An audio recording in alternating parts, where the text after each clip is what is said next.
So, hi everybody, welcome back.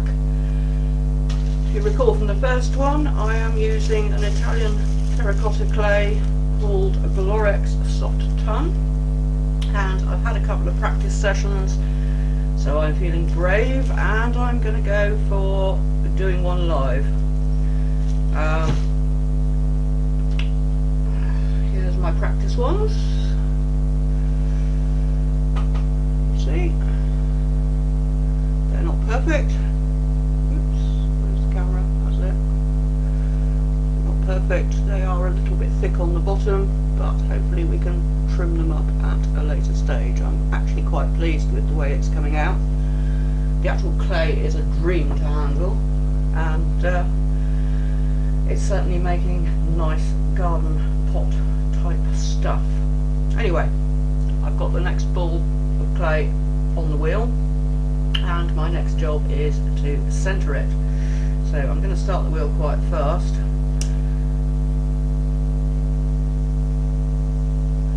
And nice wet hands going, and we're going to attempt to centre it. Now, when you're working full scale, you're using your whole hand and your wrist and really sort of holding your arm steady, and here you've got to use fingertips, which makes life a little bit tricky. Anyway, plenty of water on. So I'm going to cone up, and here the bearing of the wheel isn't too happy about the pressure, and it's slowing up a little bit, which is why I run it quite fast.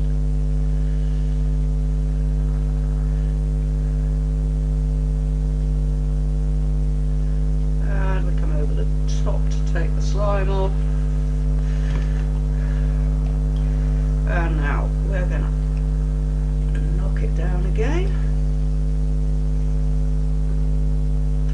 and the aim is we're going to finish out with a nice little cylinder of clay, slightly wider at the bottom.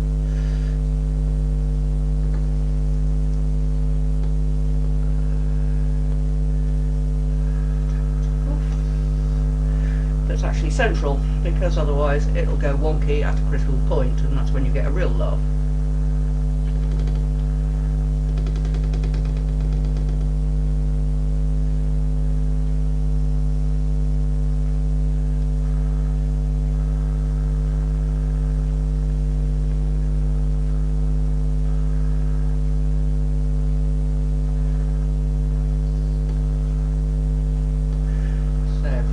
To avoid the temptation of pushing straight down, which is a bad habit of mine, because you should actually push in from the side just to bring it down.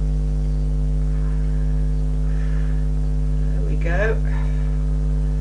I think that's not too bad.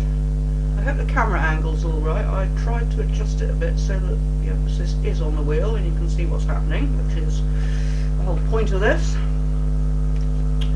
So I'm just going to bring that up a little bit.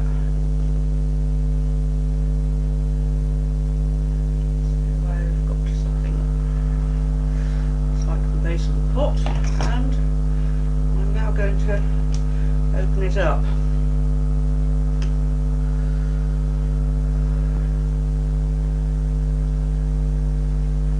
So nice and smooth.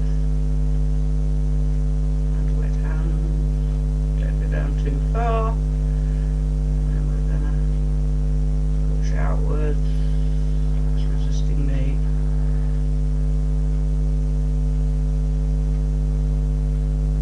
And you can see that the clay is moving upwards because it's getting pushed out of the centre. So that wasn't meant to happen. I knew the live version would go pear-shaped. So, we're now going to do a lift to bring the side up.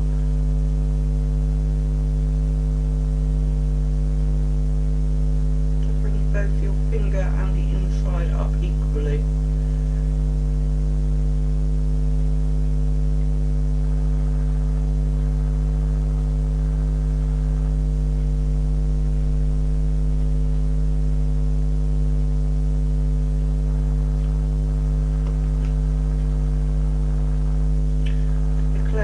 tiny bit on the dry side, which is actually makes it easier to work, but it does mean there's more friction, so I have to keep my hand wet.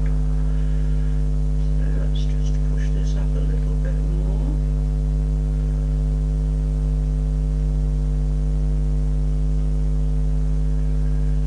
Bring it up together and just push the edge over, just to keep that rim nice and firm.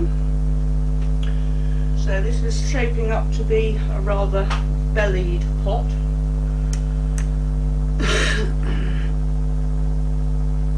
I still haven't completely mastered the clay. The clay tends to tell me what it's going to do. I don't know if we can improve this. Let's see if we can just do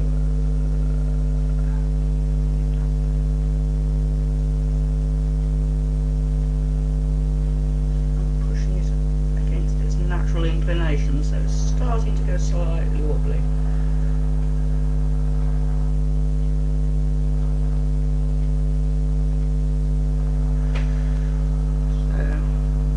Weight around the top. I think actually I'm going to go with this bellied shape and just curve it in slightly because I've got clay to play with halfway up.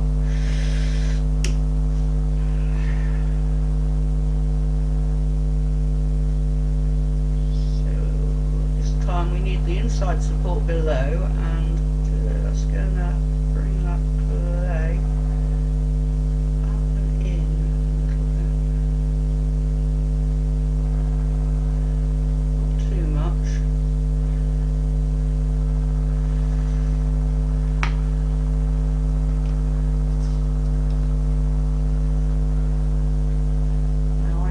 Chamois leather for the edges, so I'm using these cosmetic sponges, which are actually doing a damn good job.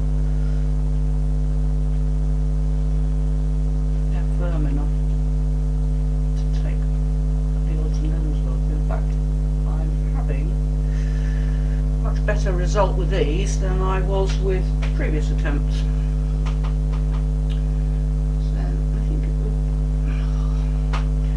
Where the one-way wheel is wrong, because my instinct is to go this side, but I'm pushing into it instead of working away, so I have to remember to keep working this side because of the wretched rotation. I'm sure an electrician could rewire this thing quite easily to go in reverse, but I don't have that skill.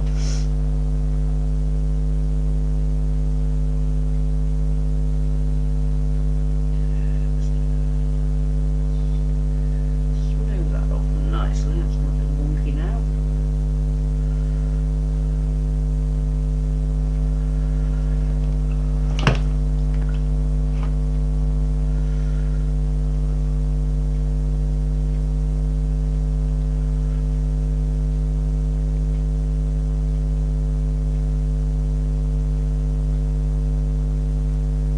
Left myself a lot of clay to play with now, so I think this is going to be about it.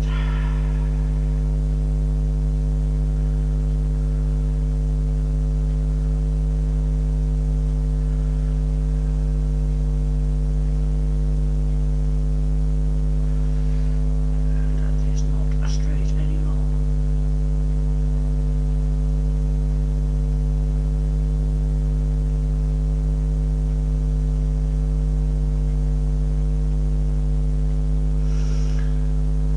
See, that's gone really, really, really horribly wrong. But hey, such is life. Anyway, as this is a complete ruin, I'm going to do a cut down through to see what profile is.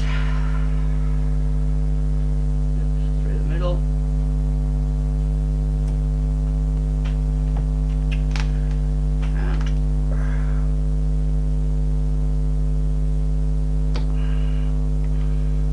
Actually, by my standards, if you can see that, it's not bad at the bottom. It'll need a little bit of trimming off at the base.